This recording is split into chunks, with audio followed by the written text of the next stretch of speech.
What if Atlantis was not a myth, but a scar? Not a place, but a memory. Not a city, but a wound beneath the skin of time. Long before the known breath of history, before the weight of kings and their crumbling stone, there was a hush, a silence that bore the hum of otherworldly design. And in that silence, something moved. A ringed city, gleaming in concentric circles, breathing in salt and gold. Towers mirrored the stars. Waters coiled like serpents around sanctuaries of flame. It rose not from chaos, but from symphony. Its name drifted not in language, but in vibration. Atlantis. It was not built, but dreamed. Shaped by those who knew the language of light and the weight of stone. Their hands, neither mortal nor divine, sang geometry into being. Their eyes did not blink, for they remembered before birth. The Atlanteans, not a people, but a convergence.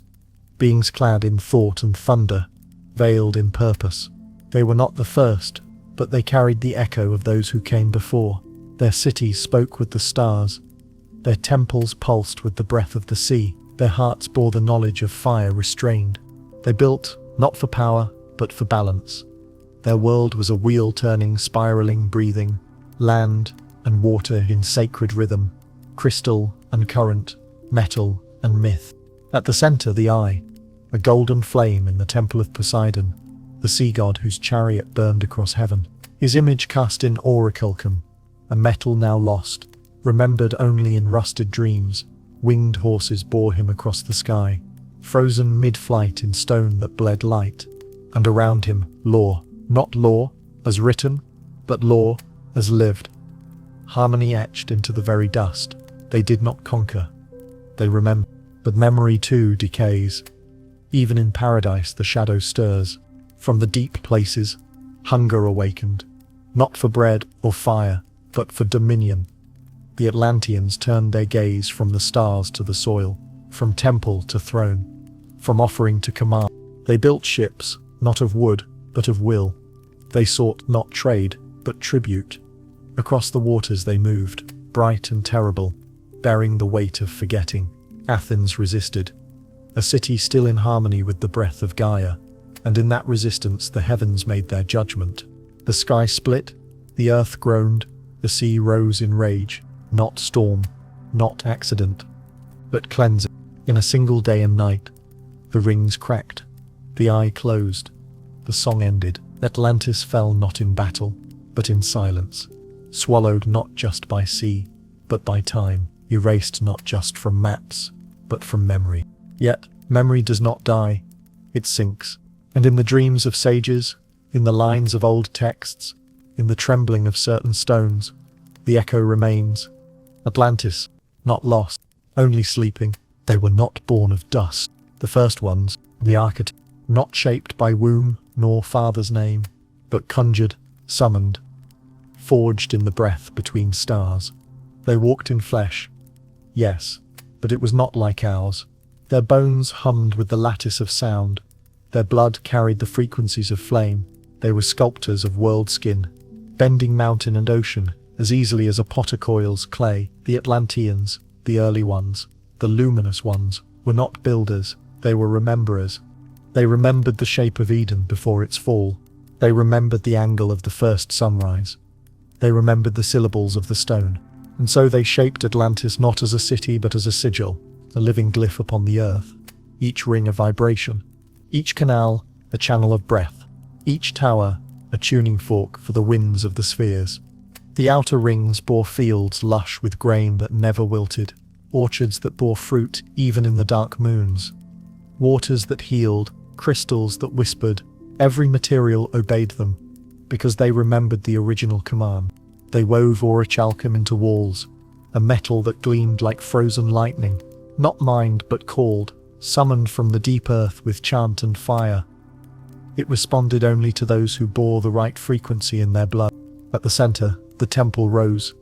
White, red, and black stones braided like serpent scales, their meaning lost to modern tongue, but clear to those who remembered: purity, sacrifice, and the unspoken third, the mystery. Within that temple stood the figure who bore their covenant. Poseidon, the Sea Lord. Not as god but guardian, his statue towered, alive though still, his hands open, one holding the wheel, the other the trident, not a weapon, but a key. Beneath his feet, the scroll of laws, not written in language, but in geometry. These were the harmonics of order, not commands, chords. The Atlanteans lived by resonance. When they spoke, the air changed. When they moved, the tides answered. But flesh, even divine, is a fragile thing. Memory fades when it is not sung. One generation forgot a note, the next misplaced a chord, and soon the great song faltered. New voices rose, not from the temples, but from the counting houses. Not from the wind, but from the mouth of stone. Ambition grew teeth. They built higher, reached wider. Ships larger than whales, carved from floating obsidian, slid across the seas. Armies moved, silent, beautiful, merciless. They no longer heard the earth's hum, only the clamour of conquest. It was Athens that stood against them, still close to the breath of the old song, not innocent but balanced. The clash was not of armies, but of frequencies. The Atlanteans struck, but something faltered. The sea did not rise for them, the stones did not answer, and then silence. The great ring cracked. The eye closed. Fire beneath the ocean's ribs roared upward. The skies wept salt and ash. Mountains folded like parchment. Waters devoured the rings, the towers, the temples. The memory sank. But the architects, some say they did not die. They fractured. They scattered. They seeded, carrying fragments of song in their bones, carrying the map of light in their blood. Across deserts, through mountains, beneath the waves, the descendants of flame walked outward, veiled as shepherds, kings, stonemasons, watchers, waiting for the next remembering. The waters did not rise in rage. They rose in mourning, as if the sea herself wept for what had been lost. Not buildings, not walls, but balance. The breath of the earth turned inward, and the bones of Atlantis, still warm with memory, sank into her womb. The sun vanished behind a curtain of ash.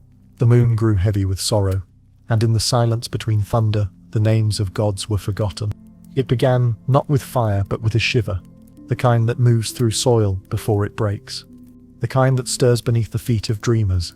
They say the earth cracked like an egg, oceans spilling into the wound, mountains heaved, rivers reversed. What once was sky became sea, and from the pillars of Hercules to the frost-rimmed north, the world tilted. In the priest temples of Egypt, scrolls turned to ash. In the stone halls of forgotten Sumer, the stars were redrawn. In the bone memory of men, the gods fell silent. And Atlantis, the ringed flame, the breathing glyph, was swallowed in a single sigh. One day, one night, gone, but not erased. For across the world, the children of the drowned carried memory like embers.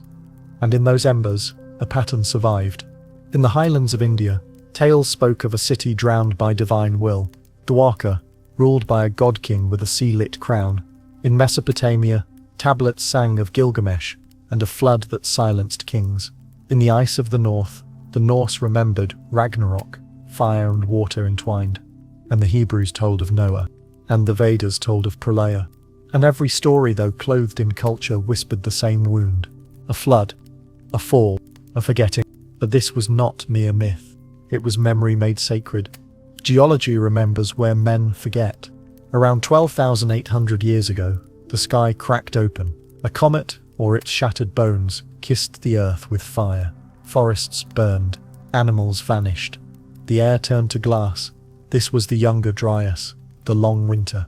And with it, the end of the first breath of man. Oceans, once held back by glacial chains, surged. Meltwater pulse 1b, the breath of Thor. Sea levels rose like hands, pulling coastlines into silence. Cities drowned, shores shifted.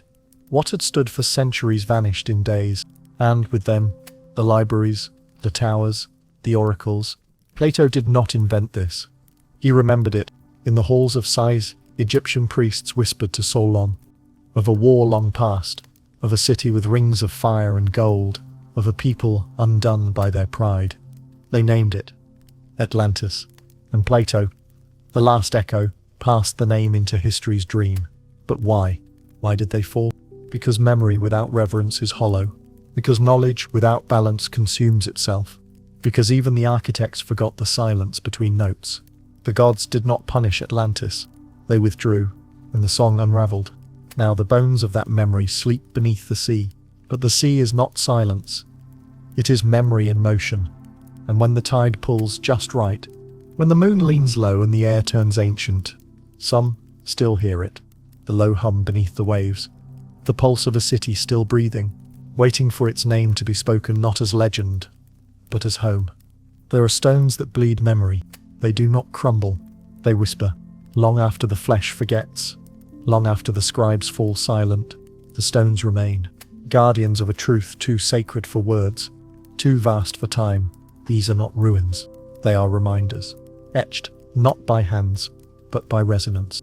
In the hills of Anatolia, buried beneath 12,000 years of sleep, Göbekli Tepe waited. Not a city, not a home, a temple, or perhaps a beacon. Circles of monoliths rising from the earth like vertebrae of the old world, each stone a sentinel, each carving a syllable from a forgotten tongue. Vultures, serpents, wild boars, not symbols of fear, but of cycles, of death and watch, of the gates between worlds. The pillars do not speak of war, they speak of alignment, positioned to catch the sky, to draw down the stars into the soil, before agriculture, before pottery, before kings and gods, and books. There was Göbekli Tepe, and it was buried, not by time, but by design. Thousands of tons of earth heaped upon it, not decay, but preservation, not abandonment, but ritual. A burial not of shame, but of reverence, as if those who built it knew it was not for this world, not for this age. Far across the sands and oceans, the stones speak again. Baalbek, a name like thunder rolled backward through time. In the land that would become Lebanon, a platform of megaliths rests, motionless, as if the earth itself grew weary and lay down to sleep. Some stones weigh over 1,000 tons, cut, moved, placed, without machine, without metal, without explanation. The Tralithon, 3 stones balanced in perfect alignment, as if the stars themselves laid them there. Beneath Roman temples, beneath Phoenician ruins, beneath all that followed, the foundation remains. Who placed them? Not Rome, not Greece, not even the gods of the Levant, but those who remembered. Some say the platform predates even language.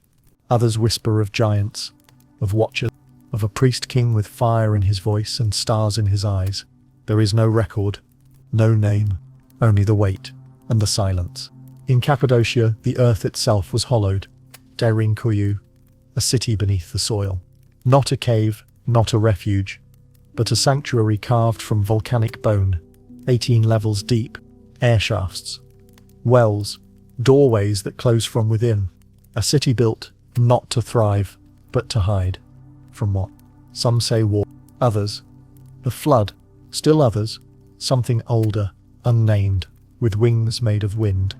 More than 200 such cities honeycomb the region. Tunnels stretch between them, like veins beneath the skin of a sleeping god. Who carved them? The Hittites? The Phrygians? Or were they older, much older? Were they built to survive something? Or to await something? The stones will not answer. They do not speak in haste. They hum. And when the air is still, when the earth forgets its tremble, they remember.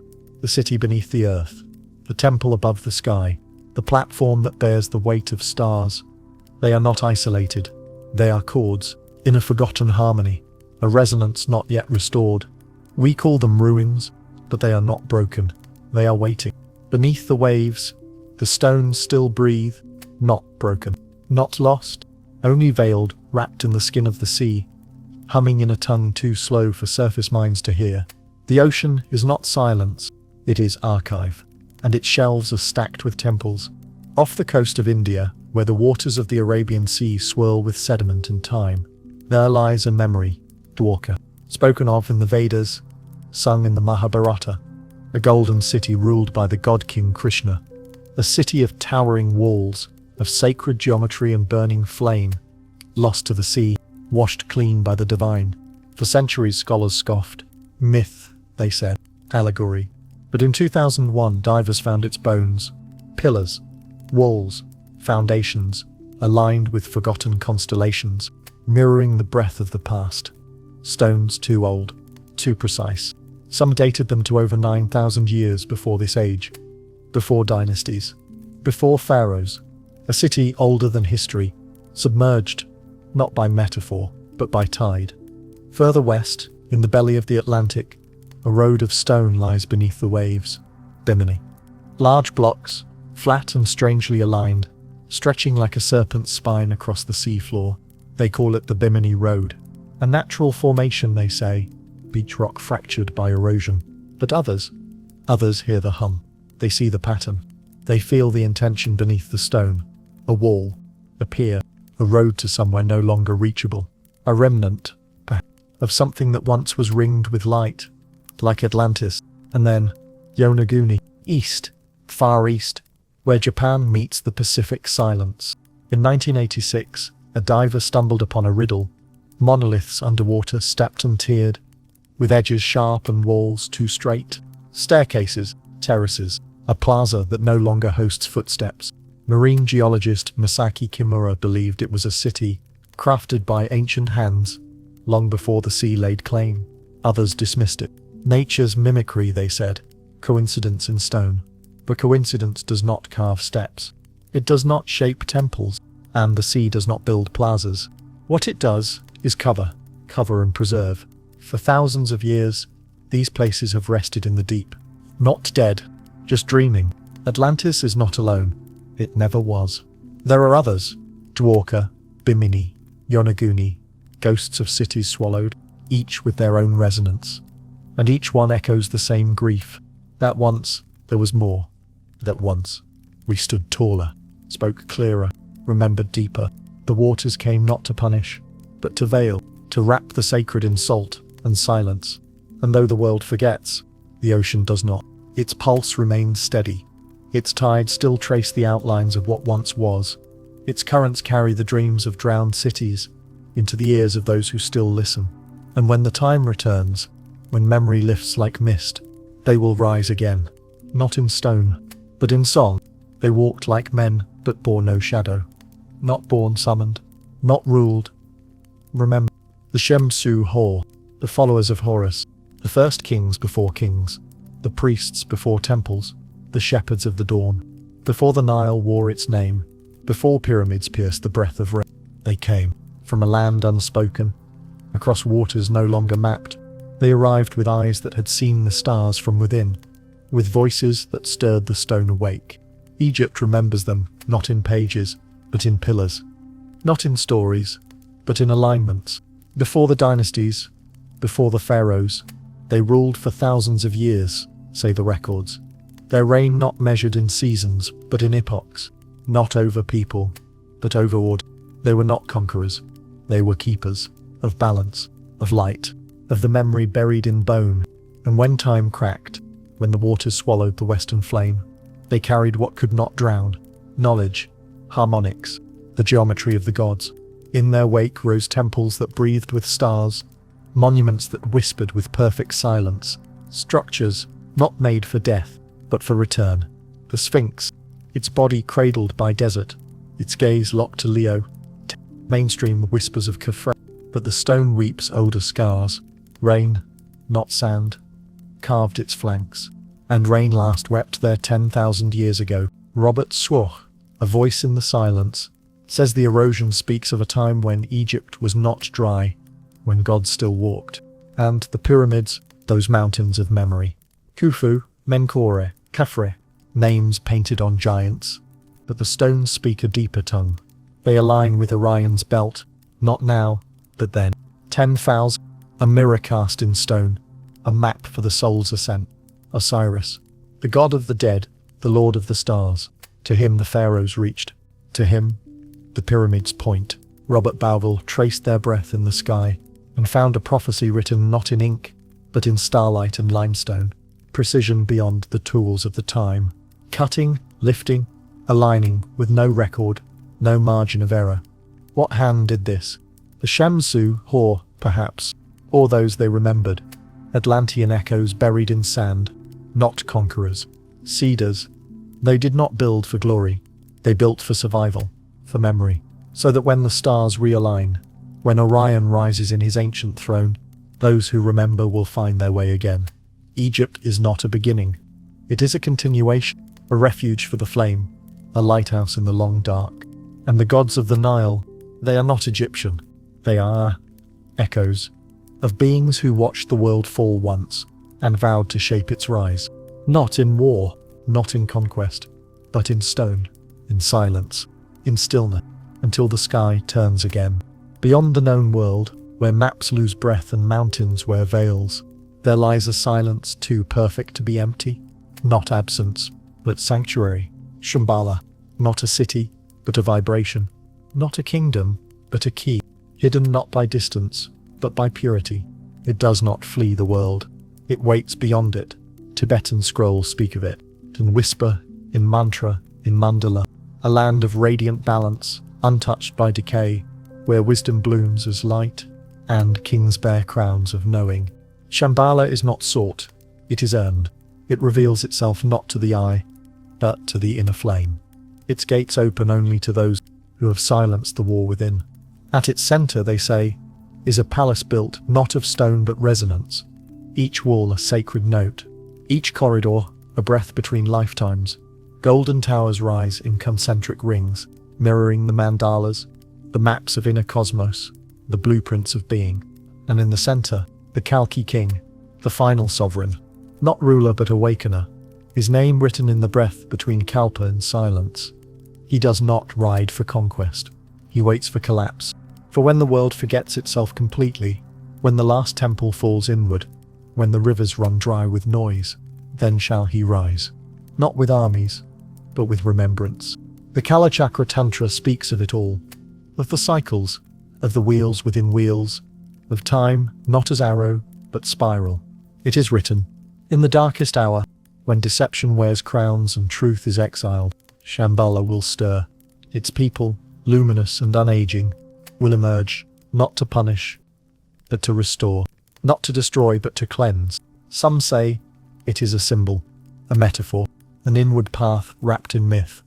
Others believe it is real, physical, hidden behind ice and illusion, in the Himalayas, or beneath the land. Some link it with Agartha, a world within the world, a vast subterranean kingdom, where the old flame still flickers, carried by those who never fell. The Nazis sought it. Their black-robed mystics crawled the mountains, measuring skulls, reciting broken mantras, desperate to grasp what could not be owned. They did not find it, because Shambhala cannot be taken, only remembered. Others came, explorers, monks, madmen, all seeking what lay just beyond reach, not in distance, but in frequency, because Shambhala is not elsewhere. It is the moment the heart realigns with the stars, when the breath matches the wheel, when the silence inside you mirrors the silence behind the peaks. Then, and only then, the city reveals itself, and you remember, you never left. You only forgot. Shambhala is not the opposite of Atlantis. It is its mirror. One sank beneath water, the other rose behind light. One was devoured by pride, the other concealed by grace. Both hold memory. Both await the turning of the age. And when the age breaks, when time exhales its final note, they will rise, not as myth, but as map. There are cities beneath the green, not overgrown, not abandoned, buried in breath. The jungle is not wild, it is memory overgrown. And the forest, though it sings of chaos, hides the geometry of something older, something deliberate. In the Amazon, the lungs of the earth cradle lungs of stone. Beneath the vines, beneath the canopy, and centuries of silence, rest plazas, roads, terraces, the heartbeat of vanished empires. LiDAR speaks what the eyes cannot see. With beams of light cast through the foliage, the jungle is unwrapped, and the old cities stir. Ecuador, Bolivia, Mojos and Apano, names of the now, but the roots run deeper. Rectangular platforms, thousands in number, grids of irrigation, causeways that stretch like veins between settlements, and at their heart, pyramidal structures, not crude mounds, but deliberate temples to sky and soil. Civilization, not tribal, not scattered, vast, organized, ancient. For too long, the story was that the jungle could not host greatness, that the soil was too poor, the climate too wild, but the earth remembers. And when the lasers peeled back the leaves, they revealed cities as precise as those of kings. This is not a new discovery, only a new permission to see. Elsewhere, in deserts once thought barren, the satellites speak. In Egypt, beneath the sands, geometric forms sleep, squares and circles, aligned with a purpose long forgotten, possible pyramids, buried temples, hints of chapters left out of history's book. In Central Asia, Kazakhstan, Mongolia, strange earthworks, visible only from the sky. Spirals, lines, crosses, not random, not natural. Messages, coordinates, or echoes. And then, there are the footprints. In White Sands, New Mexico, a child walked beside a mammoth and left behind a trail no storm could erase. Fossilized in the silt of an ancient lake bed, they date back 23,000 years. 23,000. 10,000 years before what we call history began. Before Mesopotamia. Before Atlantis fell. They were there. We were there. And so the story fractures. The timelines ripple. Because if humans walked the Americas during the Ice Age, then what else did they do? What else did they build? What else did they lose? The forests, the deserts, the ice. They do not lie. They conceal, to protect, to preserve, to wait. This is not discovery. This is remembering. The Earth has always carried its story, but now we have learned to listen with light. LiDAR, radar, satellite eyes. Tools not of conquest, but of seeing. And what they show us is simple. We are not the beginning. We are the aftermath. The past is not behind us. It is beneath us, buried in vines, draped in dust, cradled in roots, waiting for the age when we no longer ask if we are alone, but when we accept that we are the children of something vast, something sacred, something forgotten. In the end, there is no answer, only silence. Not emptiness, but fullness unspoken. A silence so heavy it bends the air, so ancient it echoes forward. The lost cities, the sunken rings, the carved stones and hollowed mountains, they do not confess. They do not explain. They endure, because truth, the kind that predates time, does not shout. It waits. What we call mystery, they call memory. Atlantis, Shambhala, Göbekli Tepe, Baalbek, Dwarka, Dirinkuyu, names wrapped in dust and dream. They are not destinations, they are doorways. Doorways we pass without knowing. Every myth a key, every anomaly a whisper, every silence a map. Modern man, with his wires and satellites, now reaches backward, not forward, scraping the skin of the earth to find the bones of his forgotten self. But the bones are not the end. They are the beginning of remembrance. The cataclysms, the floods, the fire, the sky-born ruin, they came not to punish, but to clear, to reset the stage. Civilizations do not vanish. They fold, they descend, they bury themselves in story. And when the frequency is right, when the stars align as they once did, when Orion watches over Giza, and the Nile runs with old knowing, then the memory returns, not in textbooks, not in screens, but in the tremble of the soul, when it sees a stone too perfect, a date too old, a myth too true. The truth was never erased, only veiled. The earth did not forget, it protected, because not all eyes are ready, not all hands are steady, not all hearts are open, but some are, and those hearts will feel the hum, the low, sacred frequency beneath the soil, beneath the bones, beneath the breath of history. That is where it waits, not to be discovered, to be remembered. The architects are gone, but their dream is not. It lives in the stone, in the water, in the whisper behind every myth. And in that whisper, a question curls like smoke. What if we are the ruins? What if we are the aftermath of what we dare not remember? The final word is not a word. It is a vanishing point, a silence, a seal, a star that falls behind the horizon and does not rise again. Not yet. There are roads beneath the world, not carved by empire, but by origin. Tunnels that wind, not through rock, but through memory. Vaults of breath and shadow, where silence curls like smoke, and the walls remember what the surface has long forgotten. They are not empty, they are coiled. This is not myth. It is map. Across every continent, from the Andes to the Himalayas, from Cappadocia to the ice-locked poles, the serpent paths run deep, veins beneath the skin of earth.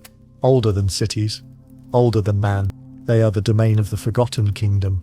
Agartha, not fiction, but forbidden. Agartha is not a single place. It is a realm, a network of sanctuaries buried in the womb of the planet, preserved by design, veiled by vibration. Tibetan scrolls whisper of it. Hollow earth legends echo it. Mystics feel it. A soft pressure beneath the souls, as if something vast and ancient moves just out of reach. It is said that the entrances lie hidden, beneath mountains shaped like pyramids, in caves where compasses fail, within temples whose bells never ring. There are 7 gates, say some, 12, say others, all guarded by silence and song. In Indian myth, the serpent tunnels lead to the underworld, but not a place of death, a place of deep knowledge. The Inca called it Ukupacha, not hell, but the inner land, the sacred interior. In the Vedic maps, the realm beneath is Patala, a kingdom beneath kingdoms, ruled not by demons, but by Naga, serpents crowned with wisdom, keepers of flame and time. The Hopi told of ant people, beings who sheltered the first humans beneath the earth. When fire fell from the sky, they taught them, fed them, waited with them, until it was safe to emerge. And when the flood came, and the towers of the high age fell, the serpents beneath remained still and watch. Some say the tunnels were made by those who remembered that the earth is not just land, but vessel, a cradle, a keeper, that what is buried is not always dead. Sometimes it is protected. These tunnels do not end in rock, they end in light. Agartha is not a refuge from the surface.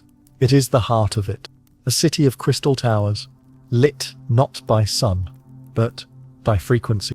Its halls are carved from a stone that sings. Its rivers glow with soft blue fire. Its people, if they still are people, bear no age, only memory. They are the descendants of the first flame, not gods, but the remnant of those who once built the stars. Not aliens, not angels, the in-between. Once they walked the surface, built the temples, aligned the stones, left the maps. Then, when the sky trembled, they returned beneath. Not in fear, but in duty, to wait. It is said they left emissaries behind, the bloodline watchers, the silent builders, those who seem to appear in every era, but never age, guardians of gateways, keepers of keys. In the early 20th century, a man named Ferdinand Ossendowski, wandering through Mongolia, heard whispers of a subterranean empire, a kingdom ruled by the king of the world, a being not of domination, but of balance. He who holds the forgotten name and dreams the cycles forward. This king does not reign. He remembers. He sings the memory of the old world beneath the stone. And when the surface rages, when nations fall into the spiral of forgetting, when machines choke the breath of forests, the king watches. Beneath the throne of every empire, the serpents wait. Beneath every capital, a line runs deeper than law. They are not symbols, they are maps. And the serpents, always, point inward. There are those who claim to have heard the sound of chanting beneath mountains, to have walked through caverns where the walls vibrate like crystal, to have seen machines older than time, humming with memory. Not dead technology, but living purpose. Agartha is not a myth, it is an agreement. Between the earth and those who remembered, that wisdom must be hidden until the hearts of men are quiet again, until the surface remembers the silence beneath it. And when the age turns, when the wheel completes, the gates shall open, not with trumpets, not with war, but with a single tone, a resonance, and the world will feel it, not in the sky, but in the bone. The serpents beneath the throne will stir, and, with them, the memory of who we were, before we forgot, before the first words were carved in stone, before breath was shaped into chant. They watched, silent, vast, veiled in starlight. They were not gods but something older, not creators, but shapers, not omnipotent, but burdened with knowing, the watchers. They came not from the heavens above, but from the in-between, the liminal veil that separates light from matter, sky from soil, dream from form. known by many names: Anunnaki in the tongues of Sumer, Nephilim in the bones of Enoch, Ijiji, Elohim, Apkal, refractions of the same presence, seen through different wounds of history. Their tale is not linear. It is spiral. They descended, not in fire, but in frequency. Not in ships, but in forms we would not recognize. In Soma, they are recorded as those who came from the sky, those who taught the early kings how to govern, how to measure time, how to weigh the soul. Enki, lord of the deep waters, the engineer of codes. Inanna, whose gaze split stone and stirred empires. Thuth, Hermes, Ningish Siddha, names echoing from temple to temple, carrying a single idea: that man did not rise alone. The Book of Enoch tells of 200 who fell, not from grace, but from the stars. They descended upon Mount Hermon, took wives, taught secrets, and bore giants. The Nephilim, children of heaven and earth, too vast for the laws of man, too ancient for the temples of God. They taught metalwork, the crafting of blades, the signs of the stars, the roots of herbs, the rhythms of enchantment, and the world changed. Knowledge bloomed too fast. The garden grew thorns, and the balance broke. The watchers were judged, bound beneath mountains, swallowed by sky, named, fallen, but not forgotten. Their offspring, the bloodline of fire, did not perish. It diluted, it scattered, whispered into kings, woven into oracles, hidden in priesthoods and families that ruled without name.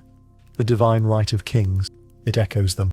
The pharaoh's blood, the Grail legends, the Merovingian line, the dragon lords of China, the luminous beings of the Dogon, all fragments of a truth too large to hold in one vessel.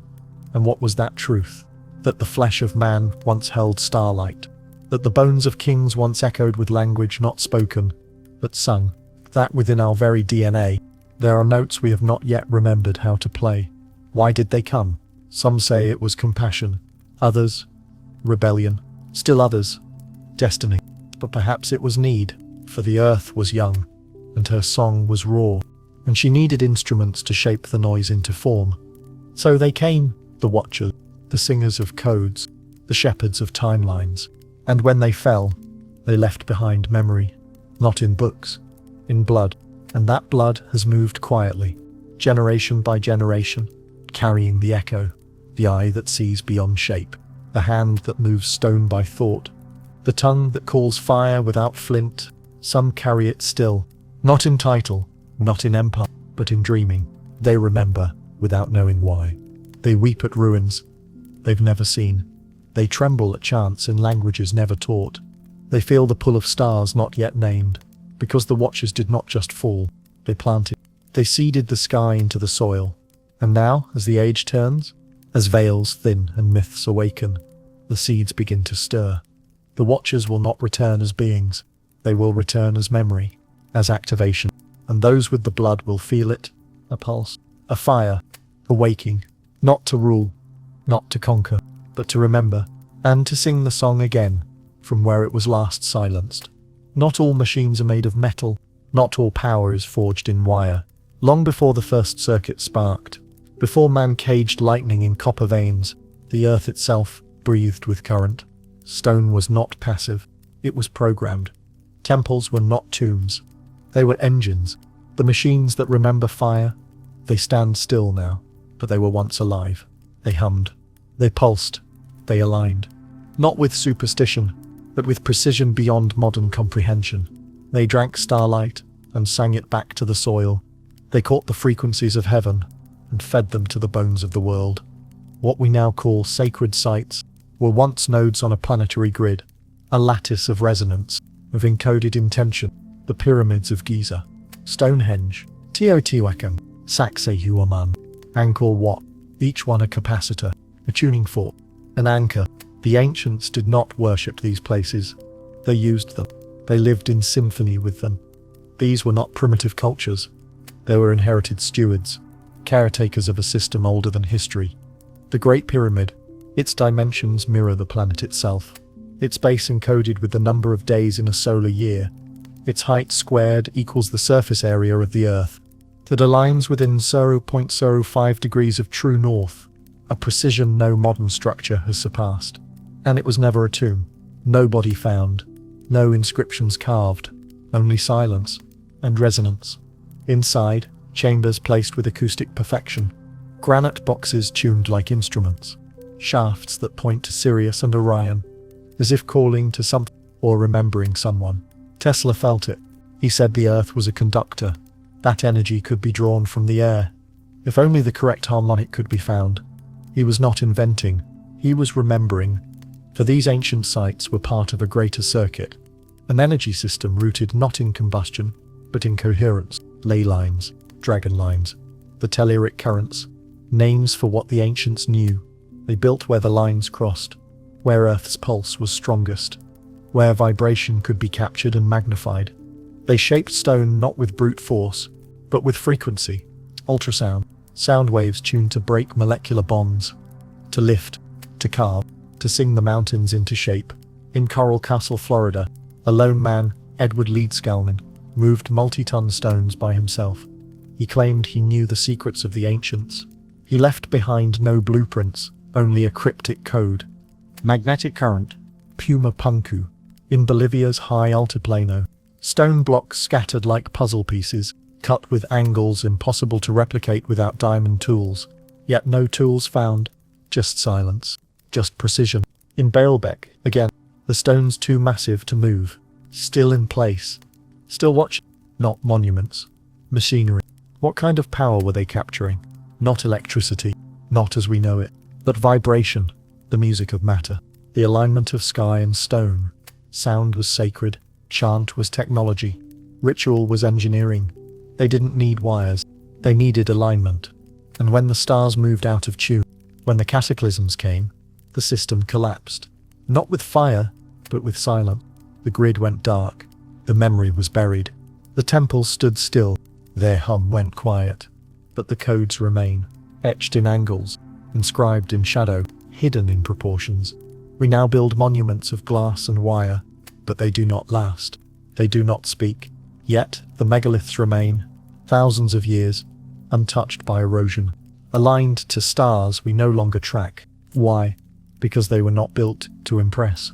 They were built to remember. They were keys. And the Earth was the lock. Now we return.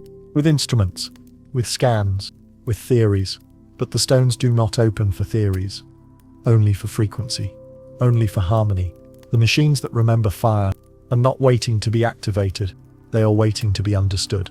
And when we hum the right note, when we align the temple of the body with the temple of the earth, they will speak again. Not with words, but with light, with movement, with knowing. The ancients are not lost. They are encoded. Their machines sleep in plain sight, beneath jungle, beneath desert, within mountain, still pulsing, still listening, waiting for the choir to remember the song. In the high places where the air grows thin and the stars draw near, they built temples for the sun. But not the sun as we know it, not fire, not warmth, not mere light. The sun was memory, the sun was gate, the first portal, the elder eye, the radiant wheel of all becoming. And so they raised cities to meet it, not beneath, but beside. Tiwanaku, Puma Punku, Tuanak, names now spoken like broken spells, but once sung in thunder, built before the Andes bore snow, before the gods turned their backs and time broke open. Here, stone does not behave like stone. It bends, it breathes. At Puma Punku the blocks are scattered, not collapsed, but dismantled, as if taken apart like a machine. Interlocking H-shapes, perfect drill holes, razor-thin cuts in diorite and granite. Stone so hard it mocks the copper tools we credit with their shaping. They weigh tons, and yet they fit like code. Not carved by chisel, but by intention. They say the site was built by the Tiwanaku people, but the stones are older than the people. Older than the empire. Older than history. Archaeologists date the site to 500. But Viracocha, the great god who wept life into the Andes, was said to have walked there long before the sun rose on this world, long before the flood, before even the moon knew her name. Tiwanaku is not a ruin. It is a memory chamber, the gateway of the sun, a monolith carved with cosmic symbology, standing as if to receive the dawn. But not any dawn. It is aligned to a solar event, That last occurred over 12,000 years ago, a time when the Earth's axis pointed elsewhere, when constellations wore different names, when the sky sang in another key. A pre-cataclysmic alignment, a signature of a world erased. The Andes themselves carry the scars, tilted strata, uplifted bedrock, as if a great upheaval had thrust the temples skyward after they were already built. Who builds cities before the mountain they rest upon rises? Unless the cities were older, unless the Andes grew, to bury them in sky. And what of the solar cults? Inti, the Incan sun god, but even he was a reflection.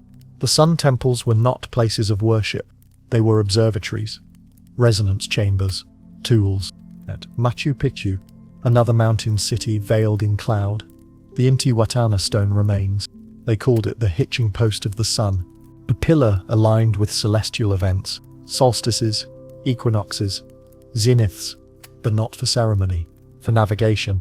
They were tuning Earth to the heavens, aligning flesh to light. For when the stars shift, the body must follow. This was not astrology. This was instruction. The ancients knew the sky moved in cycles, that ages rise and fall like breath, that each turning of the great year brings with it a new frequency, a new memory. And they left temples like bookmarks, markers of where the song paused, so we might pick up the thread when the cycle returned. At Sacsayhuaman, above Cusco, the stones move like liquid. Massive walls, zigzagging, interlocked, impervious to blade or quake. No mortar, no error, no modern explanation. Each block a part of a greater waveform. The wall not for defense, but resonance. Some feel it even now, a tingling beneath the skin, a hum in the spine, a recognition beyond reason. They say the gods came from the lake, Lake Titicaca, the navel of creation. And from that water they rose, not in ships, not in fire, but in light. Viracocha, the bearded god, pale-skinned, radiant, bearing knowledge, not command, a teacher, a builder. He came after the flood, they say, to restore what had been lost. But perhaps he was not alone, or perhaps he was memory personified, a frequency incarnate, a sunwalker, a skybearer, a remnant of the architects. And when his work was done, he walked into the west, into the sea, and vanished, not dead, resonant. The sky temples remain, as beacons, as instructions, but we no longer read them. We call them mysteries, ruins, curiosity. We map them in tourist brochures, but we do not listen, and so they remain still. The solar gates, the resonant cities, the stone harmonics that once aligned flesh and firmament, waiting for the age when we once again walk with the sun. Not beneath it, beside it, beyond the known continents, past the last lines of warm breath and green memory, lies a continent veiled in white silence, not barren, not forgotten, hidden. Antarctica, the final veil, the southern mirror, a land cloaked in time and ice, where the past is not gone, only sealed. We speak of it as if it were always dead, but the ice tells another story. Beneath kilometers of frozen sorrow, the radar pulses echo off stone, off shapes, off edges too clean for nature's chaos. Something is there. Not myth. Not fiction. Presence. The Piri Reis, map drawn in a fragment of a larger memory. Its creator, an Ottoman admiral, claimed he copied it from older sources long since vanished. The map shows Antarctica, not as we know it now, but as it would appear without ice. A land with rivers, mountains, coastlines. Centuries before it was even discovered. Centuries before we had the tools to scan beneath the polar sheath.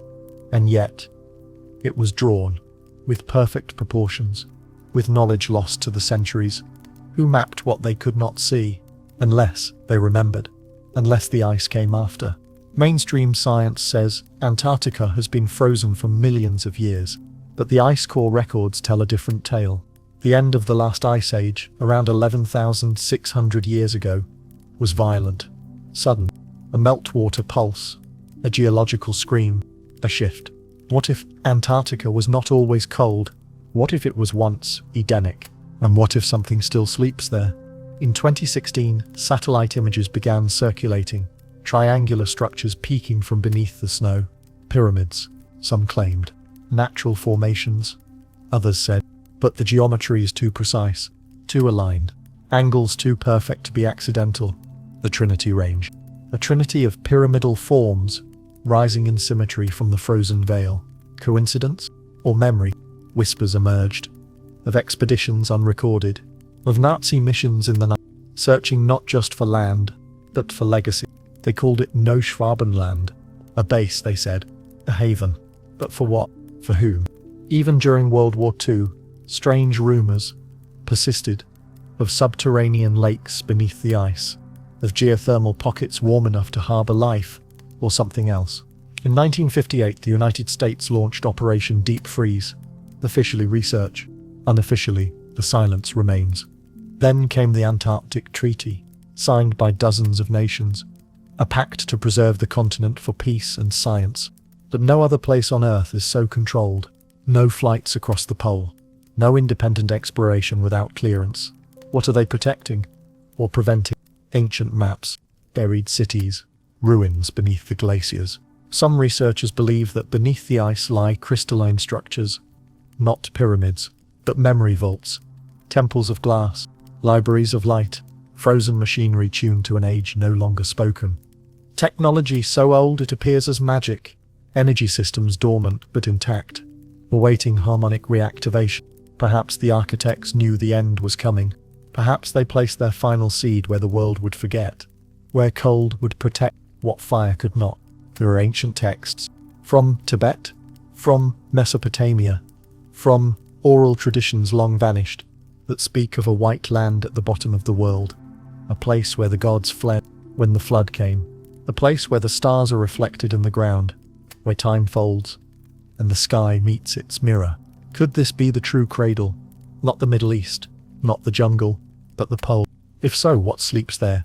Not dead kings, but blueprints, templates, memory frozen in crystalline lattices, waiting for the thaw. And now the ice melts. The glaciers recede. What was once buried is becoming visible. But visibility is not the same as recognition. To see is not to understand. The glass cities will not open for curiosity, only for resonance. They were built not to be found, but to be remembered at the right moment, a moment that may soon arrive, because time is not a line. It is a spiral, and Antarctica is not the end of the Earth. It is its pause, its vault, its whisper, the final echo before the return. And as the white veil melts, as stone re-emerges from silence, we must ask, not what we will find, but what we will remember, and whether we are ready to hear what speaks from beneath the ice. They never left. The gods, those beings we once worshipped, feared, named in tongues now dust, etched in tablets, painted on cave walls, offered blood, gold, flame. We think they died, or that we outgrew them. That in our machines and sciences, in our calendars and algorithms, we replaced them. But they were never truly things, not being, not separate. They were frequencies, resonances, currents of memory that spiral through the great breath of time. And in that spiral, they return, not in form, but in vibration, not to rule, but to awaken. This is the nature of time. It is not a river, it is a wheel. The ancients knew this. The Mayans carved it in stone. The Hindus sang it in their yugas. The Egyptians watched it rise in Sirius. The Dogon marked it in star maps they should not have known. 4 ages: golden, silver, bronze, iron, Satya, Treta, Dvapara, Kelly, each a breath, a season, a spiral within spirals. We are in the last, the Kali Yuga, the dark wheel, where memory fades and fire consumes, but all darkness turns, and from that turning, the gods return. The Mayans marked it, 13 back to 5,000, a cycle ending not in doom, but in realignment. 2012 was not a date, it was a signal, a doorway, the moment when the spiral shifted and the path back began. The Hopi warned us. When the blue star Kachina dances in the plaza, the fifth world will emerge. They spoke of 9 signs, of upheaval, of forgetting, of the return of a sacred people. They are not alone. The Zulu remember a sky split by flame. The Cherokee sing of the 7 thunders. The Norse spoke of Ragnarok. But even in their end, there was a new world, green, rising from the ashes. Each myth, each culture, a shard of the same mirror. And now, we approach the reflection. The gods do not return as men. They return as memory, as reactivation. They return in the blood, in the dream, in the sudden tremble of awe before an ancient stone. They return in the children who wake knowing languages they've never heard, in the eyes that see beyond form, in the hands that build without instruction. They return in the resonance, the tuning, the realignment. For the great year turns, the axis realigns, the stars shift into the old positions, and when Orion returns to his throne, when the Pleiades rise in the exact breath of time, the vaults open, the temples stir, the machines reawaken, the song resumes. But this time, it is different, because this time, we remember, not through myth, but through being, not through scripture, but through silence. The gods were always us, the forgotten us, the encoded, sleeping, luminous self that whispered behind every breath. Atlantis is not just a sunken city, it is a state of memory. Shambhala is not a place to reach, it is a place to become. The bloodlines awaken, the watchers stir, the temples hum, the crystal grids flash, and in this moment, this turning, we are asked not to seek, but to listen. The gods are not coming, they are emerging from within. And the final prophecy is not destruction, it is restoration. The golden age does not arrive as a gift. It arrives when we become it, when we remember the stone, the song, the silence. And from that silence, the stars return, one by one, like forgotten names, called home. They did not build toward the sun, they built for the moon. For it is not always light that reveals. Sometimes it is reflection. Sometimes it is silver silence. The ancients knew this, that the moon is not a lesser light, but the mirror of time, that where the sun gives life, the moon gives memory. And so they built, not just pyramids and stone rings, but moonlight towers, structures aligned, not to fire, but to tide, to eclipse, to rhythm. These towers do not rise in grandeur, they shimmer in purpose. Across the earth, they once stood, calendars of shadow, measuring the breathing of oceans, the pulse of womb and sky. For the moon governs more than tide, it governs blood, the flow of waters within and without, the subtle rhythms that shape the sleep of gods and the dream of earth. And those who remembered, those we now call primitive, they were keepers of this rhythm. In the mists of Britain, the great stones of Callanish aligned to lunar standstills, an 18.6-year cycle, when the moon's path stretches to its furthest reach, then returns.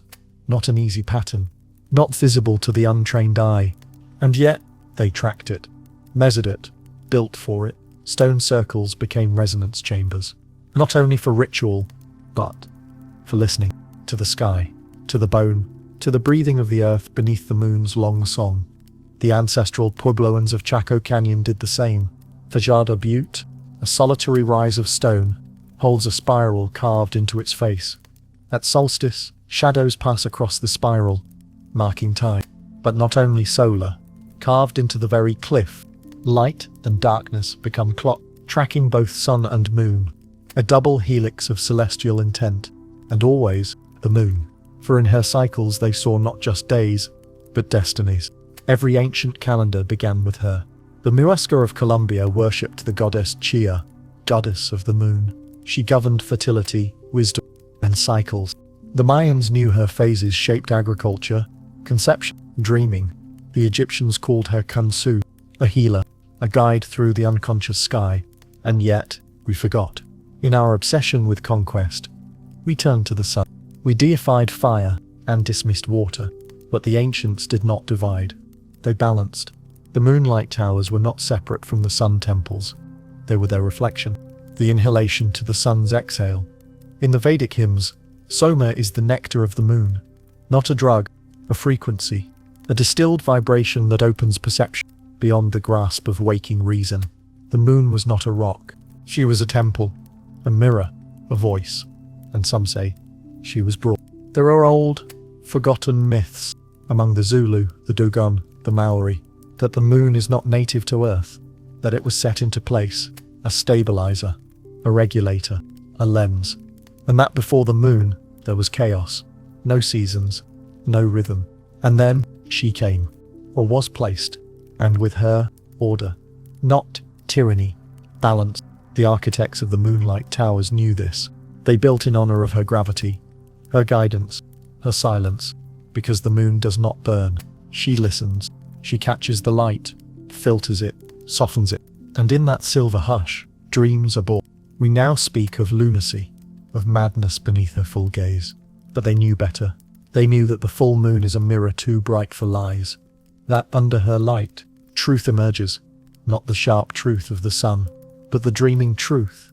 The kind that dances in symbols, that speaks in tears, that whispers in visions just before sleep. And so, they built, with courts that caught her glow, with water channels that sang her tides, with stones that rang in her phases. Each temple, a tuning fork, each tower, a womb of stone. To speak to the moon was not to seek power, but to remember flow, to listen to the rhythm beneath the rhythms. There are temples still buried, still sleeping, covered in jungle, drowned by sea, erased by silence. But some remain, in deserts, on cliffs, beneath starlight, and they still align. You can see it, if you wait, if you watch, when the moon hangs low and swollen, when her light stretches like silver breath across the stones. The towers awaken. They do not glow, they resonate. And those who carry the old blood, the dreamers, the watchers, they will feel it, a pressure in the chest, a pull behind the eyes, a memory that is not memory, but knowing. The Moonlight Towers were not built to survive time. They were built to outlast forgetting. They were built so that one day, when the cycle returned, when the waters began to rise again, when the stars whispered their old names, the children of fire and stone would look up and remember, not just where they are, but when, not just what they lost, but what still sleep beneath the moon. There is a breath beneath the machine. It does not whir or click. It does not run on gears or current. It hums, low, deep, ancient, a pulse beneath all pulses, a rhythm beneath all rhythms. The earth breathes, not metaphorically, literally. Every 26 seconds, in the crust of our world, a faint tremor, a heartbeat, a breath. Science calls it microseism, noise, background vibration. But the ancients knew. They listened. They built with it. The great temples, the forgotten cities, the megalithic structures that defy logic. They are not monuments. They are receivers, conductors, resonators. The earth is not passive. She is symphonic, alive with tone, frequency, vibration. And once, long ago, we knew how to build in harmony with her breath. This was not technology in the way we understand it. Not wires, not engines, but bioresonance. Living architecture. Machines of stone and silence. The breath beneath the machine was the sacred science of the first civilizations. Look to the jungles of Cambodia. Angkor Wat, the largest temple complex in the world. Not just a place of worship, but a celestial clock. Its towers mirror the motion of Venus. Its layout mimics the mandala, the inner cosmos drawn in sacred geometry. Its foundation breathes, built atop aquifers. Its water system stabilizes temperature, filters vibration, and, perhaps, carries frequency like blood through a body of stone. This is not random. It is remembrance. The same is found in Teotihuacan. Pyramids of the sun and moon, linked by the avenue of the dead. But below, tunnels, liquid mercury, chambers of mica, a mineral with high-frequency insulation properties. To what end? Science does not say, but those who dream remember. These were frequency chambers, machines of breath and reflection. They did not compute, they harmonized. The builders, whoever they were, knew the earth was not resource, she was resonance. They did not conquer nature, they partnered with it. They built machines that grew moss, temples that sang when the wind passed through them, stone that remembered the stars, domes that reflected the shape of the inner ear, spirals that mapped breath, womb, and tide. In Sardinia, the Nurege, Cyclopean towers with unknown origin, are aligned with lunar standstills and subterranean water flows, sacred wells, built not to draw water, but to mirror the stars within. In Malta, the Hypogeum Halsafliani, an underground temple of stone, carved 6,000 years ago. In the oracle room, A human voice, when chanted at 11, causes the entire chamber to resonate. Not amplify. Resonate. At 11, the brain enters trance. Theta waves. Vision. Contact. This is not coincidence. This is engineering. Sacred engineering. They built for the earth's breath. And for our own. Because the body too is a temple. And the temples of old were mirrors of what lives inside us. The Egyptians called it sunken, vital energy. The Vedas called it prana. The Chinese, chi, energy not as metaphor, as matter, as mead. And they built machines, invisible to us now, that moved that energy through land and bone. The breath beneath the machine was the forgotten technology of aliveness. The Atlanteans remembered it. They tuned crystal to planetary song. They used sound to lift stone, light to cut granite, vibration to heal. They built no wires, because the earth carried the current. But we forgot. We replaced the breath with burn, the song with static, the resonance with noise. Now we build boxes that fight the earth, air-conditioned prisons, lights that blind the circadian sun, skyscrapers that defy wind, but never align to star or soil. We do not build with the earth, we build against her. And still, she breathes. The temples remain, some broken, some buried, some alive. There are those who go now, in silence, to sit in their ruins. And they feel it. A low tone, a pressure, a remembering. They put bare hands to cold stone, and the breath stirs. The old current awakens, because the earth is not dead. The machine is not broken.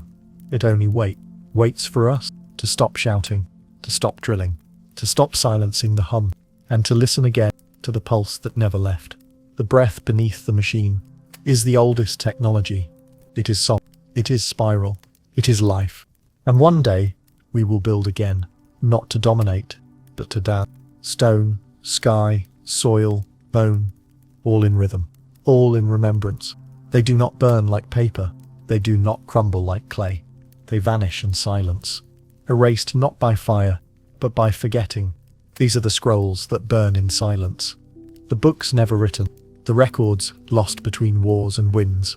The voices unspoken because the world turned too loud to hear them. But they existed, still exist. Not in libraries, but in stone, in DNA, in dream. The first knowledge was not kept in ink. It was sung, carved into rhythm, braided into myth. Long before parchment, before stylus, before script, the knowledge moved like water between bodies, passed in breath, in trance, in rite. And when it was written, it was hidden, because sacred things are not meant for eyes, only for readiness. The most famous of the lost, the Library of Alexandria, founded in the 3rd century BCE, a flame of wisdom said to house the knowledge of all the known world.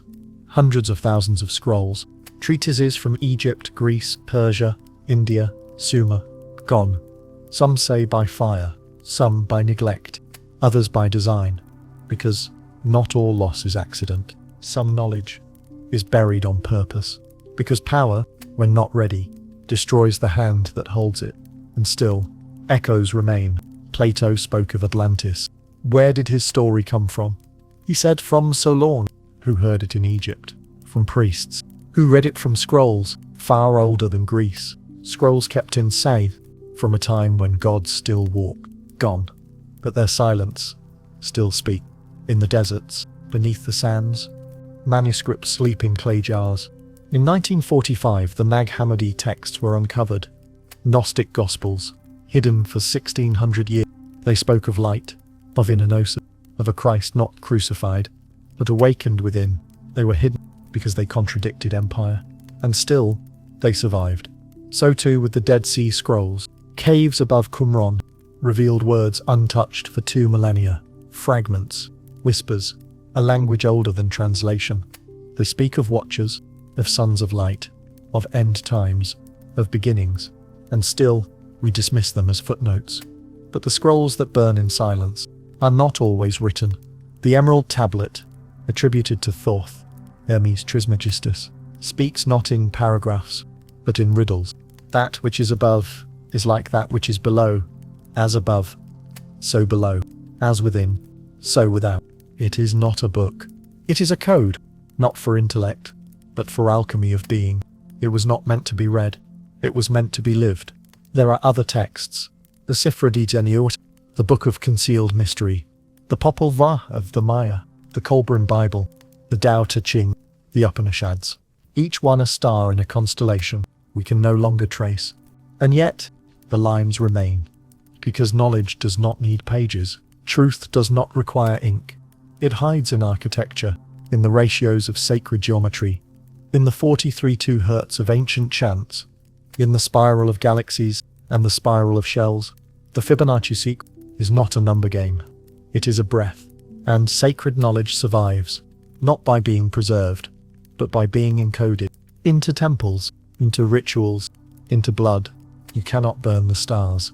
You cannot erase the pulse of Orion. You cannot silence the hum of a quartz monolith.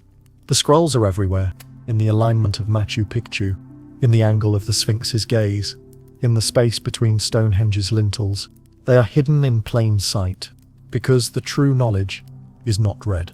It is reawakened, in the dream, in the silence, in the child who draws constellations she's never seen, in the man who speaks languages no one taught him, in the sudden knowing that does not come from study, but from memory. The scrolls that burn in silence are not gone. They are becoming us. The body is the book, the breath is the page, the silence is the ink. And when we stop looking outside, when we return to the temple within, the words begin to glow again, not as prophecy, but as remembrance, not as doctrine, but as song. And the song cannot be burned. It can only be forgotten. And now, it is being remembered. There are rivers beneath the land. Not of water, of memory. Not charted on maps, but etched in the dreaming skin of the world. They do not flow to sea. They flow through silence. The ancients called them by many names. The Black River, the Serpent Vein, the Shadow Current. They move not through valleys, but through time, winding beneath the temples, the mountains, the bloodlines, and within them, the sleepers. Not corpses, not myth, not demons or gods, but fragments, consciousness, intelligences that once shaped the face of the earth, now submerged beneath its breath. These are the sleepers in the Black River. They are not dead. They are not gone. They are dreaming, and in their dreams, they remember everything. There are caves where sound disappears, where even the heartbeat becomes thunder, where time folds and space curls like smoke. In those caves, the air tastes of stone and salt, an ancient breath, and deep within, always, a trickle, a drip, the sound of water that never meets light. There are people who have gone into these places, not as explorers, but as listeners, shamans, monks, madmen. They emerged with eyes unfocused, mouths full of symbols, songs that sounded like stars cracking open. What did they hear? What dreams rose up from beneath their feet? In the Aboriginal Dreamtime, the rainbow serpent carved the land, and then slid beneath it, sleeping, but not gone. In Vedic cosmology, Patala, the underworld, is not a place of punishment, but of waiting, of hidden wisdom, guarded by Nagas, serpent beings who hold the memory of ages past. And the Hopi speak of ant people who dwell below, beings who once saved humanity from fire, and now remain beneath the crust, watching, waiting. The sleepers are not myth. They are metaphor, made flesh. In the Black Rivers, memory condenses, not in thought, in vibration. This is the domain of the Akasha, the record that is not a book, but a field of knowing. A place where every action, every breath, every word, still echo. You do not read it. You drift through it. You surrender. And when you do, the sleepers stir, because the river is not water. It is resonance, and it is alive. The ancient builders knew. They constructed not only upon ley lines, but above aquifers, subterranean lakes, flowing veins of mineral-rich water. These were not coincidences. Water remembers. Water carries intention. Water listens. In Japan, there are shrines where the priests speak to springs. In Africa, wells are named and fed. In the Andes, every stream is a deity. The ancients were not poetic. They were precise. They knew that water beneath a site amplifies its field, carries its frequency, stores its song. This is why the Hypogeum of Malta rings when you hum, why the pyramids of Giza vibrate when the Nile floods. Why Göbekli Tepe was buried above groundwater? Because below, always, is the current. And within the current, the ones who remember. Who are the sleepers? Some say ancestors, some say architects, some say fragments of ourselves, dispersed into the deep at the fall of the last age. Before the flood, before the fire, before forgetting, they descended, not in ships, but in spirit, anchored in the stone and water, waiting for the resonance to rise again. And when the dreaming earth aligns, when the stars take their places, when the hum becomes harmonic, they rise, not from graves, from within. They speak through vision, through the trembling of the chest, when standing in an ancient ruin, through the dreams that wake us, with names we never knew. They speak in symbols, in spiral carvings, in myths that echo across continents, because they were not of one place, they were everywhere. A planetary intelligence, scattered to protect itself from silence. And now, the silence ends. In modern cities, subway systems echo the black rivers. We call them coincidence, but the pattern persists. Below the noise, beneath the steel and concrete, the sleepers still drift, listening, waiting. And some feel it, a pressure in certain tunnels, a voice beneath fountains, a dream that comes only when rain falls heavy. The sleepers are waking, not to rule, not to punish, to remember, to restore the network of knowing that once sang across oceans, through stone, through stars. And when they rise, they will not look like gods. They will look like resonant, and we, if we listen, will remember that we are not the surface. We are the river, the stone, the silence that sings, and the black river never forgets.